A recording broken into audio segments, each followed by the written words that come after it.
Hello everyone, my name is Saurabh Kumar and I'll be taking a demo class on the topic monetary policy. So let's quickly get started. But even before we start, let's have a broad overview of what we are going to cover. That is agenda of the lecture. So we look at the definition of monetary policy, we look at limitations of monetary policy, types and tools of monetary policy, both qualitative as well as quantitative. Next, we look at inflation targeting and the monetary policy framework of India. We'll also look at monetary policy committee, which sets the monetary policy. And after studying the static topics, we will also look at the latest monetary policy announcements by RBI. And finally, we'll look at some of the questions which are to be covered from UPSC point of view. So quickly, let's look at the definition. Essentially, monetary policy deals with control of money supply. How this control of money supply is going to be an instrument in achieving objectives of general economic policy.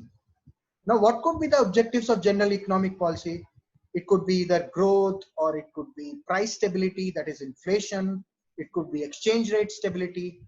So these are broad goals of general economic policy.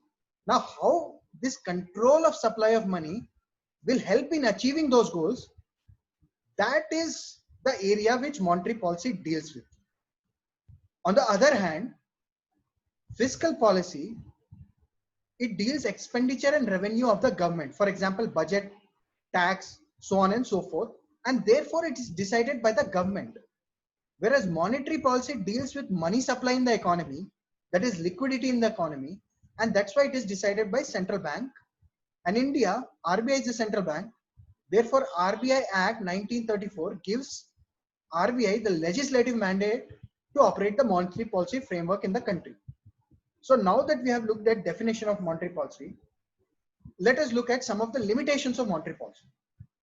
We know that very often monetary policy comes into conflict with the government. For example, in setting of interest rates, government wants to boost growth, but RBI has to control inflation. And therefore, interest rates on one hand, if you reduce, for example, if you reduce interest rates, it will boost growth. But if you increase interest rates, it will control inflation. So because of these twin objectives, there is always a conflict between the government and the RBI, and that's why there is a limitation on monetary policy. Also, other conflict areas are composition of the RBI board or liquidity in the non-banking financial sector. So these are some of the areas of conflict, and that's why this is a limitation of monetary policy.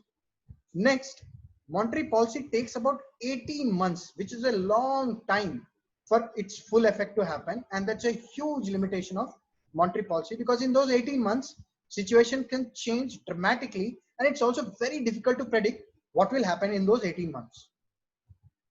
Another important limitation is that there is black economy in the financial system. What do we mean by black economy? That economy which is on which taxation is not paid, which is not accounted, and that's why there is an underdeveloped money market. For example,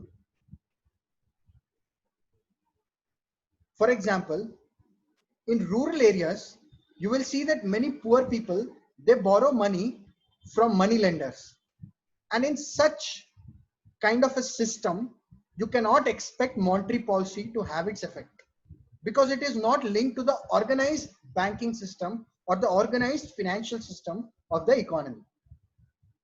Next, you have time inconsistency problem. As time progresses, you might have thought of setting a monetary policy. For example, today you will think that 3 months later I will target interest rates at a particular point. But as time passes, situation keeps changing, and therefore from this time, if you reach this time, what you would have thought at this point will totally change at this time because of the situations that change. And therefore, as time passes, there is so much inconsistency in setting of monetary policy. In the short term, you will target growth. In the long term, you look at inflation. And therefore, there is so much inconsistency in the setting of monetary policy. And that's why we call it time inconsistency problem. Next, as you all know, that consumer price index is the basis for monetary policy. That is, monetary policy is based on CPI, where the target is to set inflation at 4% plus or minus 2%. That's why we call it inflation targeting. But in CPI, that is consumer price index, inflation index, if you know that 57% is related to food and fuel, and food and fuel prices often are out of the scope for RBI. For example, monsoons. Monsoons are very uncertain. RBI has no control over monsoons. But monsoons decide fate of agriculture, and agriculture output decides fate of food prices. And therefore, RBI cannot always have control on inflation. Similarly, international scenario, for example, war situation in the Middle East. If there is tension between nations, then oil prices increases, and RBI has no control over international relations, and therefore it has no control completely over fuel prices, and therefore cannot control CPI. So these are all the limitations of monetary policy. Just quickly, we look at this graph, which shows on the x-axis quantity of money, on the y-axis interest rates. Now just a small example. If there is a good, let's say apple, if demand increases for apple, naturally price of apple will increase. If supply increases for apples, naturally price of apples will decrease. Just compare this example in this graph. You have demand of money, you have supply of money. Now let's say if demand increases, then automatically price will also increase. Here, money is the commodity like apple, and interest rate is the price of money.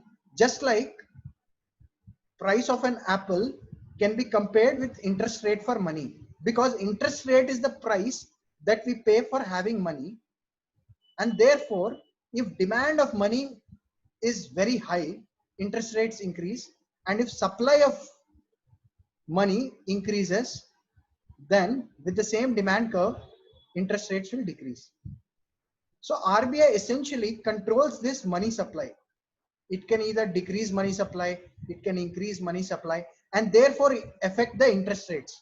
And by affecting interest rates, you can affect the demand of money and supply of money, which will in turn have impact on inflation. Because if more money is there in the hands of people, if more money is there in hands of people, more demand will be there. If more demand is there, then there will be increase in inflation.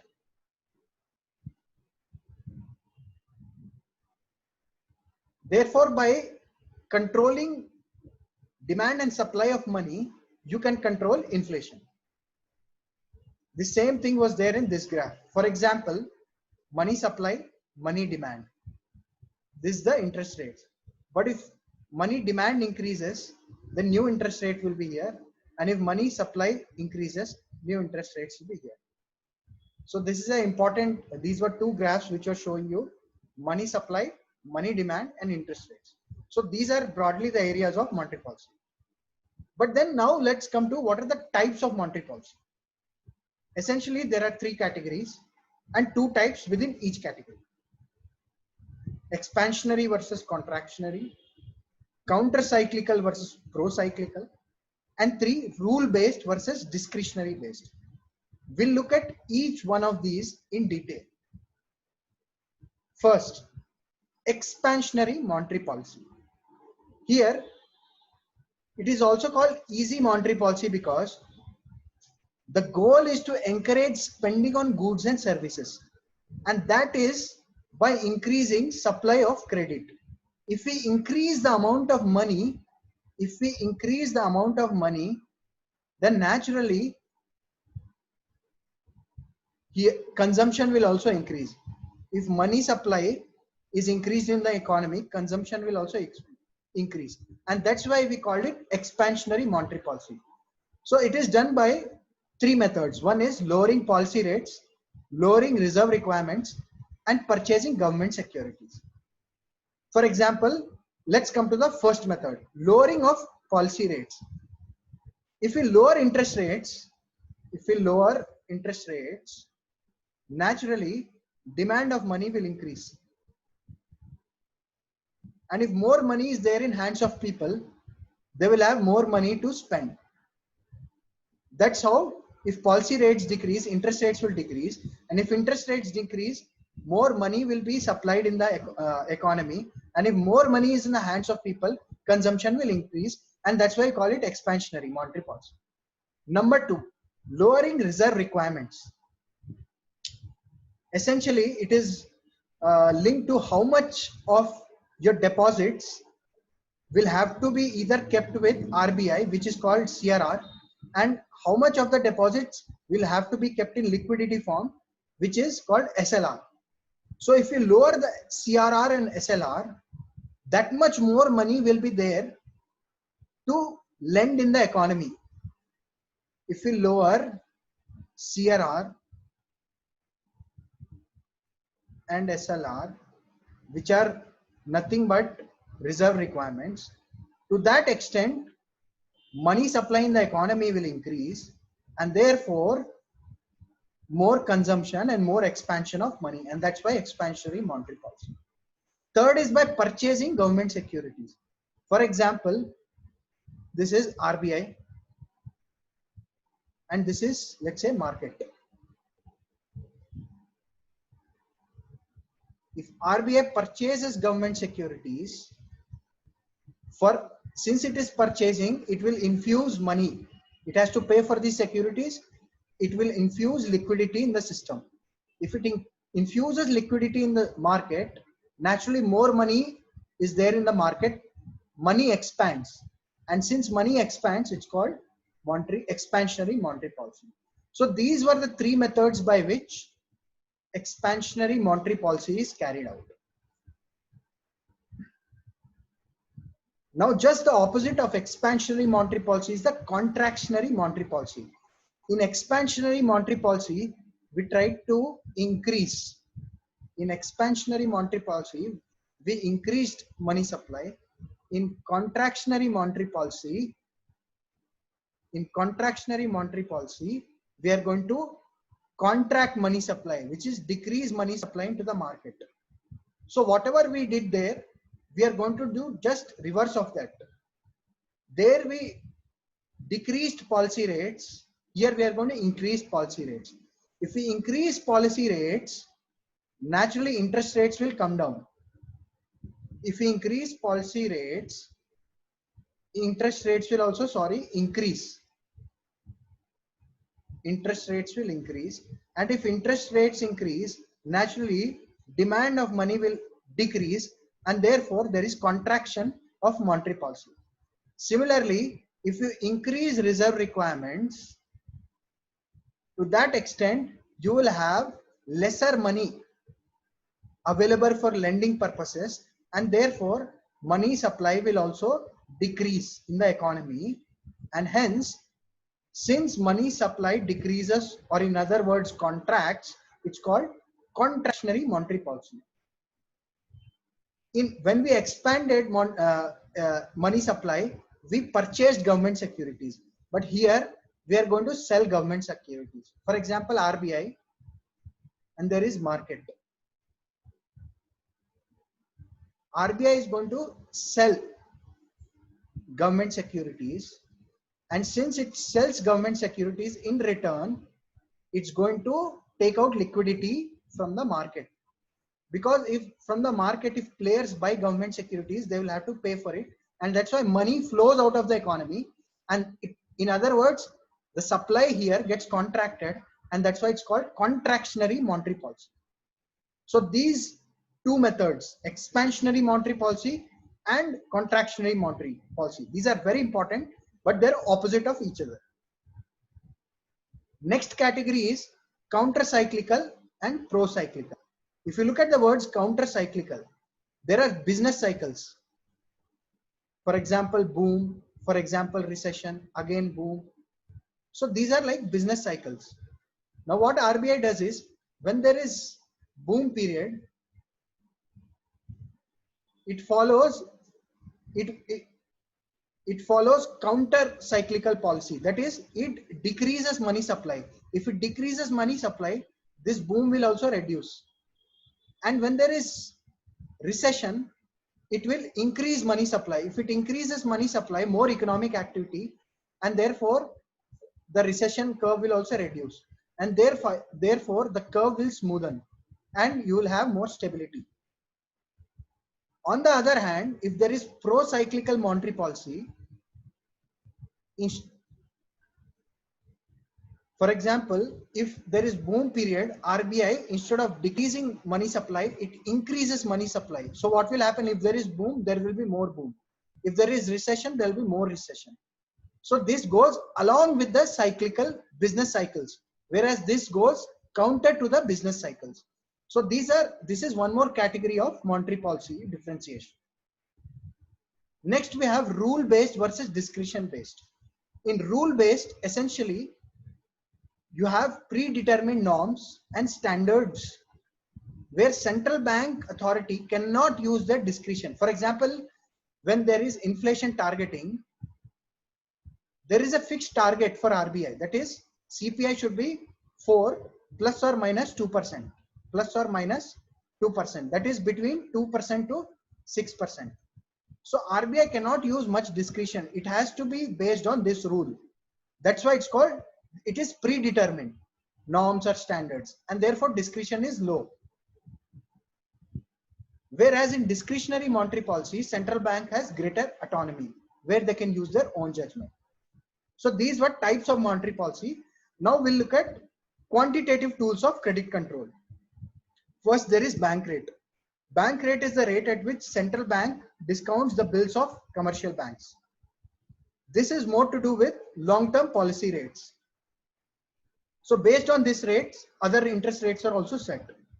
Essentially, when commercial banks discount money with central bank, they have to pay a particular rate which is called the discount rate, and that discount rate is called the bank rate. Next, we have repo rate and reverse repo rate. Repo rate essentially means the rate at which banks borrow from RBI, and reverse repo rate is the rate at which RBI borrows money from banks. So these two are opposite in nature. Repo rate is the borrowing rate of banks from RBI, and reverse repo rate is the borrowing rate of RBI from banks. So these together is called the liquidity adjustment facility. These are very important policy rates. As we saw in expansionary and contractionary monetary policy, if repo rate or bank rate reduces, money supply increases. On the other hand, if repo rate or reverse repo rate, if it increases, then there is decrease in money supply in the economy. So these are the policy rates. Next, in the quantitative tools, we have open market operations. This is related to buying and selling of securities. As we saw in expansionary and monetary policy, if we are going to buy securities, if RBI buys securities, it injects liquidity. RBI, and this is the system, if it buys securities, it's going to inject liquidities. If it sells securities, if RBI sells securities, it's going to take out liquidity from the market. So these are called open market operations, buying and selling of securities. The special type of OMO is operation twist. I will not get into detail, but this is like simultaneously buying, selling short-term securities and buying long-term securities to bring down the long-term cost of funds. This you can look at in detail, but this is a special type of open market operations. Next, we have reserve ratios, CRR and SLR. CRR is a cash reserve ratio, that is the amount of cash, the ratio of net demand and time liabilities. Essentially, the percentage of deposits has to be kept with, if this is the bank, a percentage of bank's deposits have to be kept with RBI. That percentage or ratio is called cash reserve ratio. If you decrease CRR, you increase money supply. If you increase, on the other hand, if you increase CRR, you decrease money supply. SLR is called a statutory liquidity ratio. That is minimum percentage of deposits that a commercial bank has to maintain in the form of liquid cash, gold or securities. So this is bank, this is its liability side, this is assets. Here there are deposits. So a minimum percentage of deposits has to be kept in liquid form. Liquid form means it can be sold easily. So if this ratio is decreased, that much money is available more for lending. And if this ratio increases, that much money is reduced for lending. And therefore, by adjusting this particular SLR, you can decide how much money is available for lending in the market. So this is how credit control is applied in the market, by either increasing or decreasing CRR or SLR. Next, we have marginal standing facility. This is the rate at which banks are able to borrow overnight funds. Essentially, it is the interest rates for overnight funds. Overnight means just for one day. For example, if I borrow money from RBI for one day, what is the interest rate I have to pay? That's called as marginal standing facility rate. So now we looked at quantitative tools. We look at qualitative tools. Rationing of credit. For example, different types of consumers are there, customers. How much credit should flow to each one of them? That is, how much credit should be rationed can be decided by central bank, and therefore credit supply can be controlled.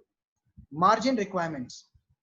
For example, if let's say if a customer wants 100 rupees loan from a bank, if it has to deposit a collateral of let's say 80 rupees, then margin is 80%. Let's say if this was reduced to let's say 50%. Now what will happen if this margin is reduced to 50%? Then automatically more demand for this loan. Why? Because for less amount of deposit, I'll be getting same loan, and therefore demand for this loan will increase. And when demand for this loan increases, more money supply will be there in the economy. But if you increase, let's say from 80 to 90%, then this loan will not be so attractive, and therefore less demand for this loan and money supply will decrease. Therefore, by adjusting the money margin requirements, you can control how much money how much credit is available in the economy or not. Next, we have qualitative tools, moral suasion. Here it is done by appeals and persuasion. RBI makes rhetoric appeals and persuasion to ensure that a certain amount of credit is given in the economy or certain amount of credit is reduced. Then we have direct action. If RBI's orders are not followed, then RBI can take some penal action against defaulters. So this is also one way of handling monetary policy or credit supply in the economy. Another way is by using periodicals, journals, by basically it's called publicity. So this puts pressure to follow a certain economic policy which is there, which is in the overall interest of the economy. So now we looked at quantitative tools as well as qualitative tools. Now we come to what's inflation targeting. Essentially, here we follow an explicit target for inflation rate, and that's why it's called inflation target. We have discussed earlier also that that target was 4% plus or minus 2%, that is between 2 to 6% of CPI, and all these suggestions was given by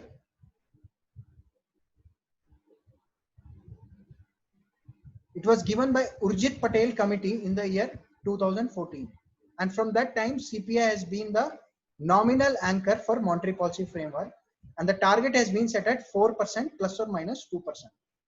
And that's why, since target is set, it's called inflation targeting. And who is to decide what's the target? Who is to decide the interest rate? It's the monetary policy committee. So Urjit Patel committee suggested that there should be a monetary policy committee that should set interest rates. But the problem is, since this is a target, it can also become very rigid. And since it can be rigid, sometimes it can have impact on growth also. So while there is a positive that there is a fixed target, but if the target is existing, then it can also become a little rigid. But nevertheless, it has been found to be very useful, and it is increasingly gaining popularity and traction among many nations. It was started in the early 1990s by New Zealand, Canada, United Kingdom. Now around 33 nations are following it. It includes the US, but not China. Now we look at what's Monetary Policy Committee. So it's the Monetary Policy Committee that decides the monetary policy in India. It's a 6-member committee. 6-member committee. 3 are from RBI appointed, and they are ex officio members, official members, while 3 are from nominated by government. So 3 plus 3, 6. 6 members are from monetary policy, are there in Monetary Policy Committee. So these are just in the slide, you can see who are the current members. These 3 are from the government side. So there are certain rules also related to this. Those people appointed by central government, they hold an office for a period of 4 years, and they cannot be reappointed. So once they complete their 4 years, they cannot be reappointed. Whereas other 3 members are official members, that is from RBI side. Now, as far as voting power is concerned, it goes, every member has a vote and there is a majority. It is, decisions are based on majority vote. But RBI governor gets a casting vote in case of a tie. When there is a tie, RBI governor can cast his vote and break the tie. Now that we have studied all the static portions, that is types of monetary policy, tools of monetary policy, inflation targeting, Monetary Policy Committee, we look at what are the latest monetary policy announcements. Now, if you know that monetary policy is conducted every 2 months, but because of COVID-19, there were press conferences. RBI came out with some press conferences in which they reduced policy rates. For example, repo rate was reduced from 4.4% to 4%. Reverse repo rate was reduced 2 times, first to 3.75% and next to 3.35%. Marginal standing facility rate, which was overnight lending rate, and bank rate, both of them have been reduced to 4.65% and again reduced to 4.25%. All this has been done to boost liquidity in the system because COVID-19 has caused a major economic crisis, and therefore to overcome that problem, just like other countries across the world are reducing their policy rates, RBI too has decided to decrease the policy rates so that more money can be there in the economy. And if more money is there in the economy, there will be more employment, there will be more output, and there will be faster growth. Also, apart from policy rates, they have reduced CRR from 4 to 3%, and SLR is also reduced to 18.5%. So basically, you can see that RBI of late has followed an expansionary monetary policy because it wants to boost liquidity in the system. That's why it has reduced the policy rates and also the reserve requirements, that is CRR and SLR. Apart from that, there are certain other important measures that were taken, that is moratorium on loan payments and LTRO operations of 50,000 crore. LTRO operation, that is targeted long-term repo operations, which is essentially to facilitate the transmission of monetary policy. Essentially, when here RBI, it infuses liquidity into the system by purchasing long-term securities. It purchases securities and it infuses liquidity. So this is linked. When you purchase securities, you will boost money supply, and therefore interest rates will reduce. And when long-term cost of funds reduce, when cost reduces, it also helps in transmission of monetary policy. What is transmission of monetary policy? It essentially means that the benefits of monetary policy decisions are transmitted to the customers, to the, for example, there is RBI, there is bank, and there is customers. If RBI reduces rates, bank also passes on the benefit of reduced rates to the customer. That is called as transmission of monetary policy. So this is one step by which monetary policy benefits can be transmitted, because when you purchase securities, you infuse more money, interest rates decreases. When interest rates decrease, cost of funds will decrease. When cost decreases, then you can pass on the benefit of reduced rates to the customer. Apart from that, refinancing window of 50,000 crore through NABARD, National Housing Bank, and SIDBI. As you saw in the 20 lakh crore package, which is also called as Atmanirbhar Abhiyan, in that 8 lakh crore liquidity packages by RBI. So it's a huge amount of liquidity infusion by RBI.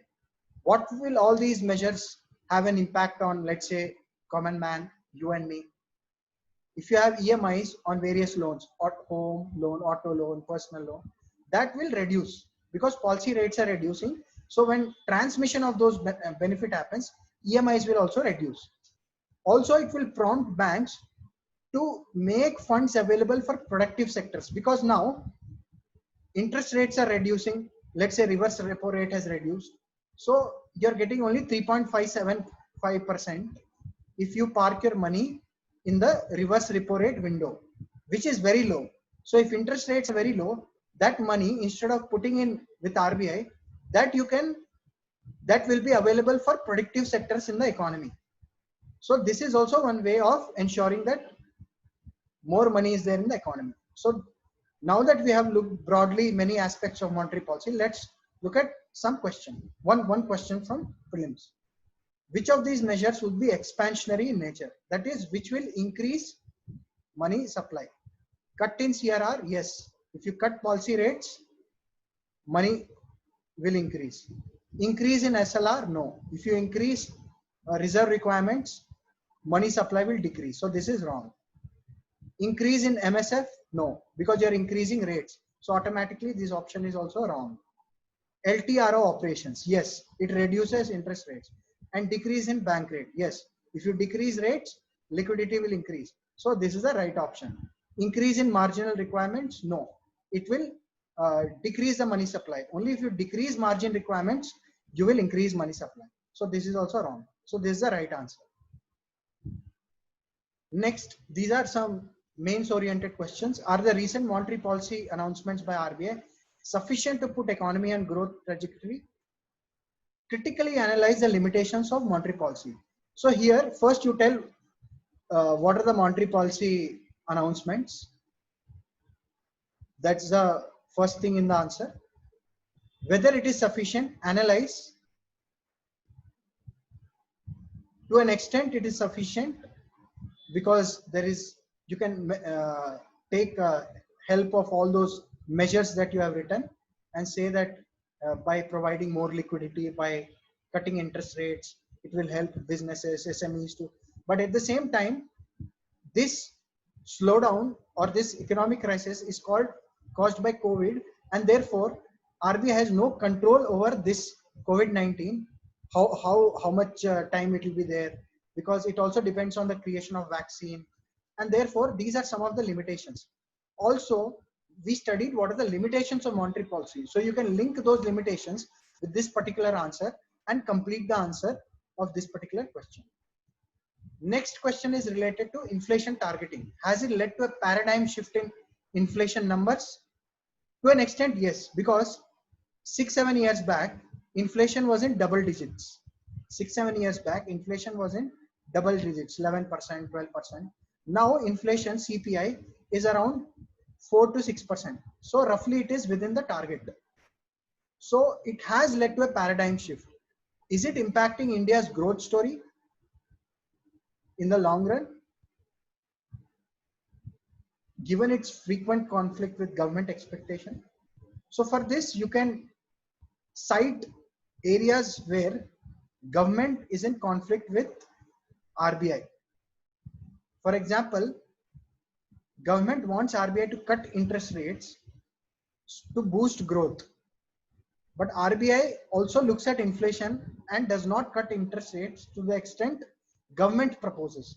And therefore, these are certain areas of conflict, and this can have an impact on growth. So while inflation targeting has achieved largely its purpose, yet because of conflict of RBI and government, growth can get impacted. But RBI's mandate is also to look at inflation, not just growth.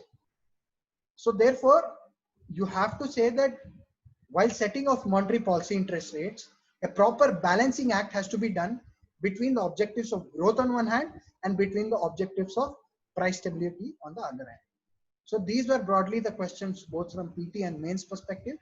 So with these, I want to end my lecture, and now I'll be stopping the recording. This recording was done in one particular go. There was absolutely no editing, and now I'm stopping the recording.